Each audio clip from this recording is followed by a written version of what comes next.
My name is Anna, and a year ago, I married the love of my life, Paul. Our relationship was everything I had ever dreamed of, full of love, support, and laughter. I couldn't have been happier with how things were going. I work as an accountant mostly from home, and it's a job I enjoy. But there's more to my work life than people usually see. Paul runs his own car parts business, which keeps him busy, but we still have plenty of time together. We love spending our free time with each other, often going to parties with Paul's large group of friends, colleagues, and business partners. I always look forward to these events. I enjoy socializing and being part of Paul's world. One sunny Sunday morning, I was sitting at our kitchen table, drinking coffee and checking emails, when Paul came in with a big grin on his face. "Hey, beautiful," he said, giving me a kiss on the cheek.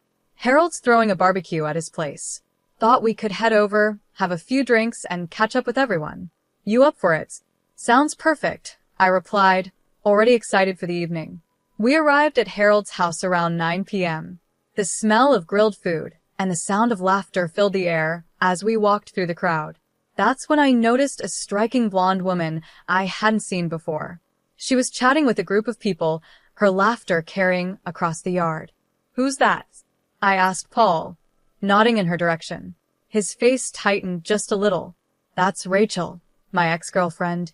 Before I could say anything, Harold spotted us and waved us over. "Paul, Anna, glad you could make it. Come on, let me introduce you to everyone." As we approached the group, Rachel's eyes locked onto us. Her smile widened, but it didn't reach her eyes. Well, she said in a voice that sounded overly sweet, "if it isn't Paul and his wife." The way she said wife made it sound like a bad word. I forced a smile, not wanting to let her bother me. "Nice to meet you, Rachel," I said. I extended my hand and said, "I'm Anna." Rachel looked at my hand like it was dirty, then turned back to Paul. "Polly, darling, it's been too long. You must tell me everything you've been up to." I felt annoyed at the way she called him Polly, but Paul stayed calm and stepped in. "It's good to see you, Rachel. Anna and I have been doing great. How about you? Still working at your dad's company?" Rachel's smile faded for a second. "Oh, you know me. I like to keep my options open. Unlike some people, I'm not tied down." The conversation dragged on, with Rachel making subtle digs at me while acting overly friendly with Paul. I tried to stay calm and not let her get to me, but by the end of the night, I was worn out. In the weeks after that first meeting with Rachel, I noticed she started showing up more often at our social gatherings. Each time, she seemed to go out of her way to make me feel awkward or out of place. One Tuesday evening, we were at a dinner party hosted by one of Paul's business associates. I was chatting with some of the other wives when Rachel walked over, holding a champagne glass. "Oh, Anna," she said in that sugary sweet voice, "that's an interesting outfit." I didn't know the librarian look was back in style. I glanced down at my knee-length skirt and blouse, feeling self-conscious. "I think it's appropriate for a dinner party," I said, trying to keep my voice steady. Rachel laughed, a sharp sound. "Of course you do, sweetie. Not everyone can pull off haute couture like I can." I bit my tongue, fighting the urge to point out that her dress looked more suited for a nightclub than a dinner party. Instead, I excused myself and went to find Paul. As time passed, Rachel's behavior became even bolder. She started posting pictures from our gatherings on social media, always making sure to crop me out or block my face. The captions were always little digs at my looks or personality. One day, while scrolling through my feed, I came across a particularly hurtful post. Rachel had uploaded a photo of herself next to an unflattering picture of me. The caption read, "Whose do you think is a better match for Paul? Vote in the comments."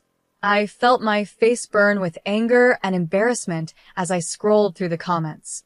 Most of them were in Rachel's favor. At the end of the post, she had added, "Looks like the people have spoken. Paul must be a fool to have picked plain Jane over a beauty like me."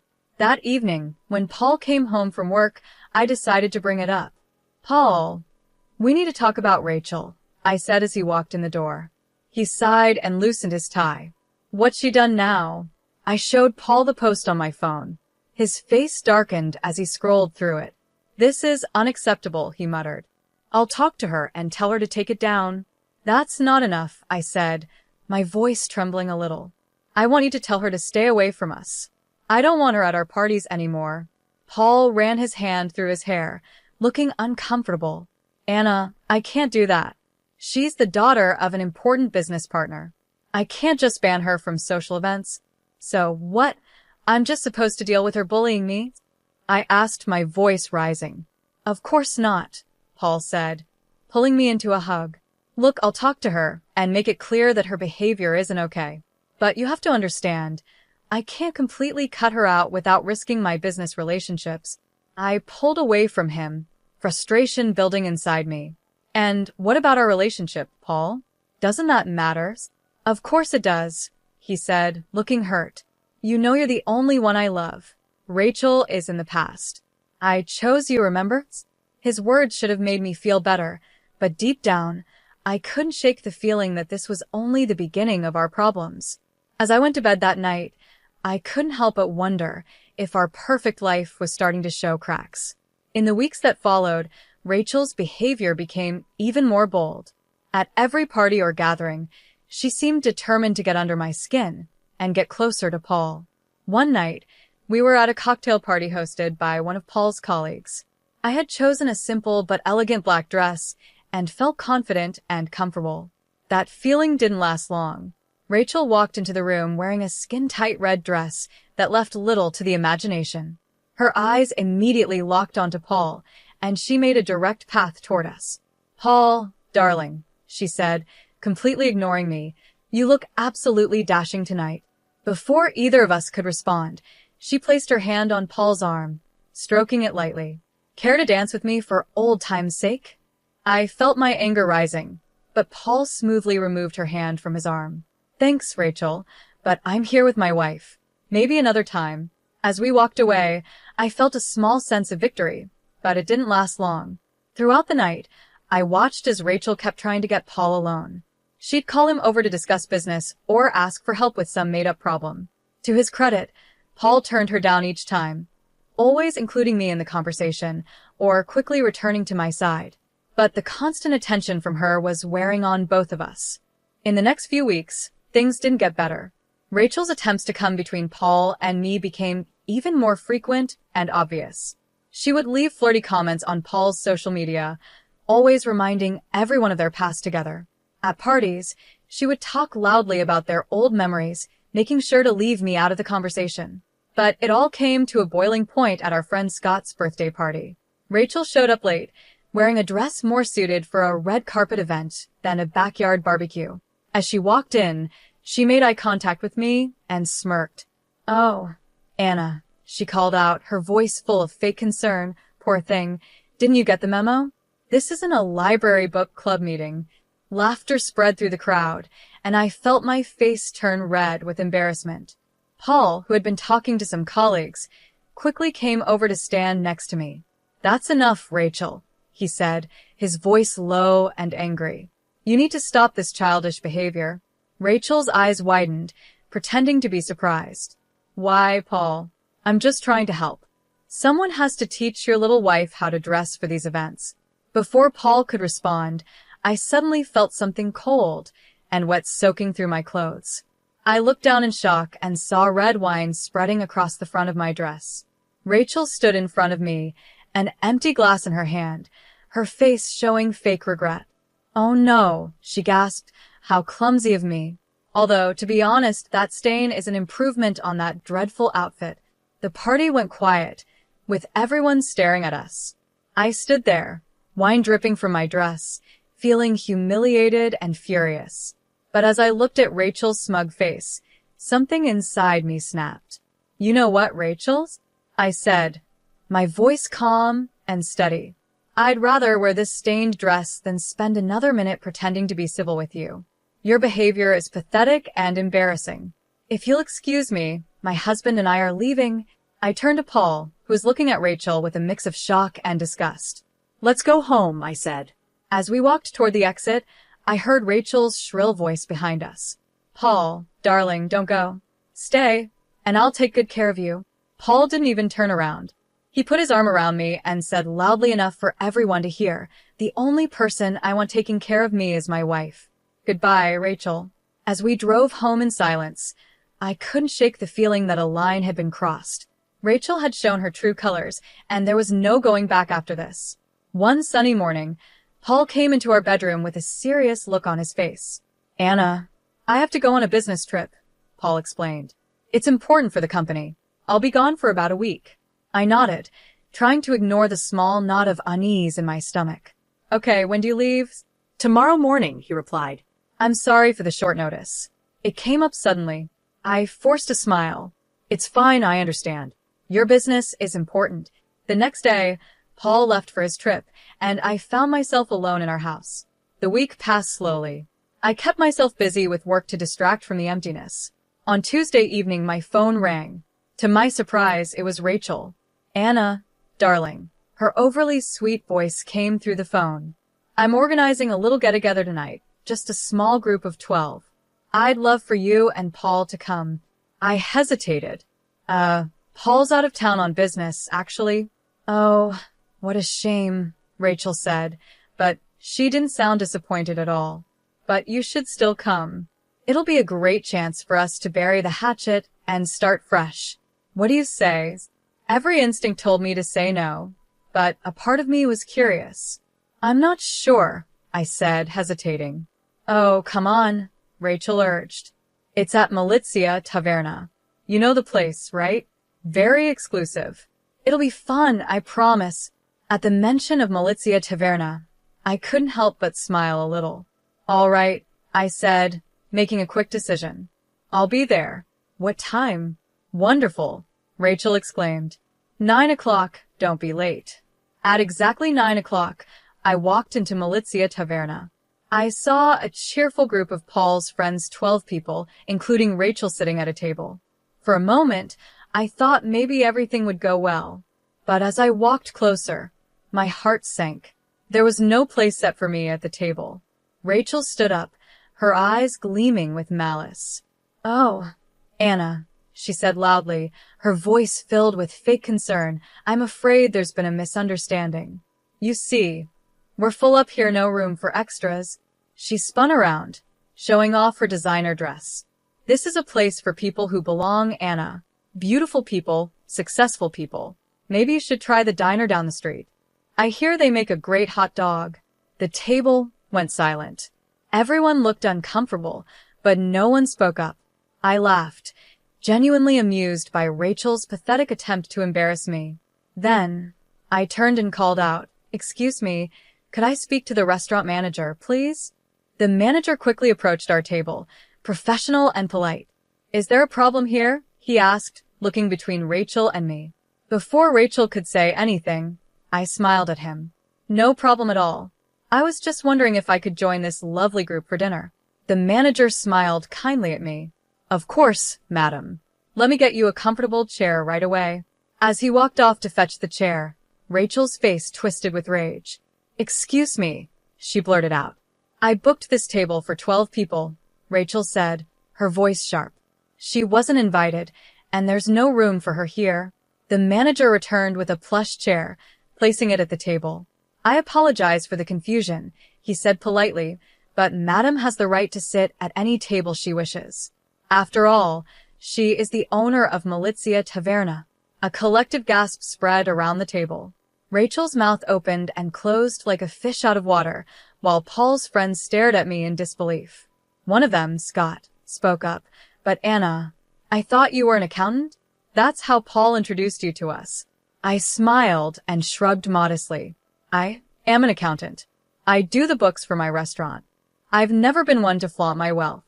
I prefer to judge people by their character, not their bank account." Rachel's face turned a deep shade of red, a mix of embarrassment and anger. The mood at the table changed instantly.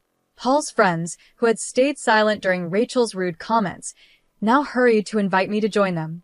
"Anna, please sit with us. We'd love to hear more about your restaurant," one of them said. "I can't believe we never knew this about you." I raised a hand, smiling gently. "Thank you for the invitation, but I think I'll pass. I just wanted to stop by and say hello."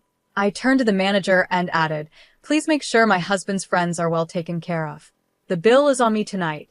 As I prepared to leave, I couldn't resist adding, "Oh, and Rachel, there's a lovely diner down the street. I hear they do a great hot dog. You might want to try it sometime."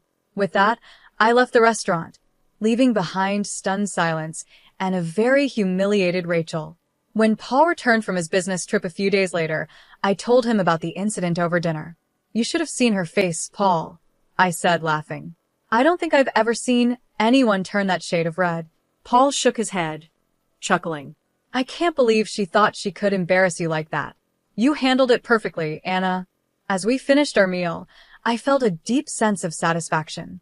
Rachel's attempt to humiliate me had backfired in a spectacular way, and it had brought Paul and me even closer together. Weeks flew by after the incident at Malizia Taverna. Life settled into a comfortable rhythm, and Rachel's humiliation became a funny story Paul and I shared over dinner. One crisp morning, as I was checking my emails, I noticed something exciting: an invitation to participate in the prestigious Entrepreneur of the Year award program, specifically in the Successful Entrepreneurial Debut category. My heart raced as I read the details. This was a huge recognition of all the hard work and success I had achieved with the restaurant. Paul and I decided to attend the event together. On the night of the awards, we dressed in our best.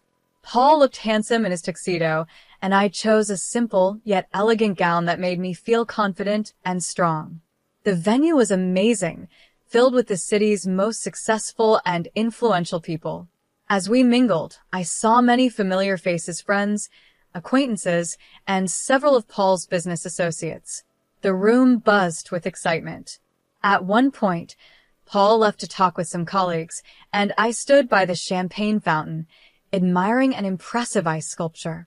Suddenly, I heard a familiar voice hiss in my ear. "What are you doing here?" I turned to see Rachel glaring at me, her face twisted with anger. "I was invited," I said calmly, showing her my invitation. Rachel's eyes narrowed. "This event is for the rich and successful people of the city. People like me and my father. You don't belong here, you upstart. How dare you try to fit into our world? Get out before you embarrass yourself." I stayed calm, looking around the room until I spotted the people I was waiting for. Smiling, I waved to two older gentlemen in sharp suits who were talking nearby. As they approached, Rachel continued her rant, but I ignored her. When the men reached us, I warmly hugged one of them. "Dad, I'm so glad you could make it," I said, kissing his cheek. I turned to the other man and extended my hand, which he shook with a smile. "Mr. Noah, it's wonderful to see you again." Rachel's jaw dropped as she realized who the second man was. She turned to him, her voice rising in disbelief. "Daddy, what are you doing? How can you be friendly with her? She's just an accountant who got lucky and now thinks she's one of us. She doesn't belong in our world." Mr. Noah's face turned red as he listened to his daughter's outburst. His usually calm eyes were now filled with anger. "Silence," he roared, making Rachel flinch. He gestured to my father. "This man is Randy Savage, one of the most successful entrepreneurs in the country and my valued business partner. Your ignorant words could ruin a multi-million-dollar deal." Rachel's eyes widened in shock, but instead of backing down, she pushed further. "Then cancel the deal, Daddy. We don't need to do business with her family. They're beneath us." Mr. Noah's face grew even redder, anger boiling over. His voice rose, catching the attention of everyone in the room. "That's enough. Your behavior is inexcusable." He pointed a finger at Rachel. "From this moment, you're cut off. No more allowance, no more credit cards, and that luxury apartment you're so fond of? Consider yourself evicted." Rachel's mouth fell open in shock. Her father then turned to us, his tone softening. "Mr. Randy, Anna, please accept my deepest apologies for this shameful scene." He turned back to Rachel. "Leave immediately. You've shown you're not worthy of being here." At that moment, Paul pushed through the crowd that had gathered, his face full of concern and anger. "What's going on here?" he demanded. Before anyone could answer, he saw Rachel and shook his head in disgust. "I should have known. Now I remember why I broke up with you, Rachel. You never learned how to behave in polite society. Rachel's tough exterior finally broke, and tears began streaming down her face, leaving black streaks of mascara behind. "Daddy, please," she cried, reaching for Mr. Noah's arm. "I'm sorry, I didn't know. Please don't do this." But Mr. Noah pulled his arm away. "I have business to discuss with my partners," he said coldly, turning his back on her. "Goodbye, Rachel." As Mr. Noah walked away with my father, Rachel stood alone in the middle of the ballroom, her shoulders shaking with sobs, mascara running down her cheeks. The crowd slowly moved away, leaving her standing there, completely humiliated. The rest of the evening felt like a blur.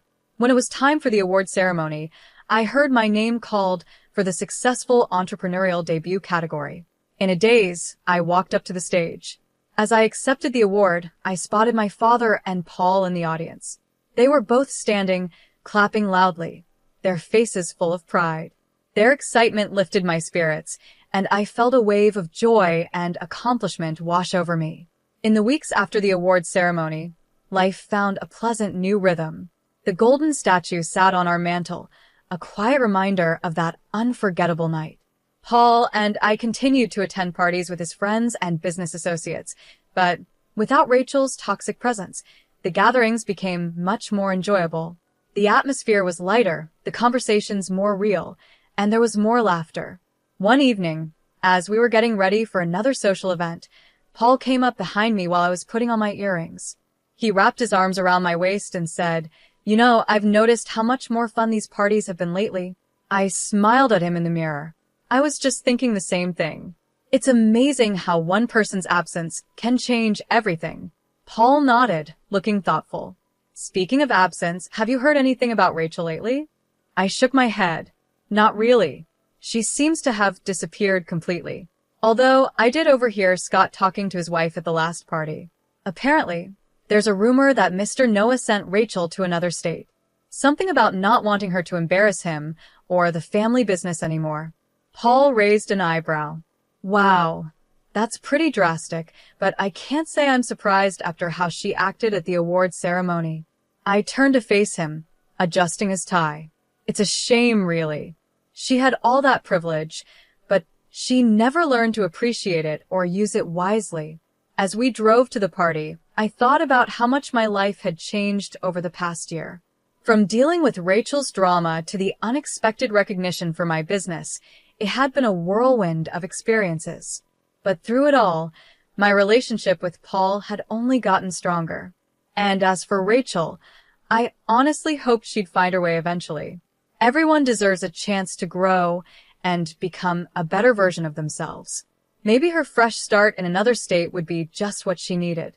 For now, though, I was happy to enjoy this moment dancing in my husband's arms, surrounded by friends, and feeling grateful for the life we had built together.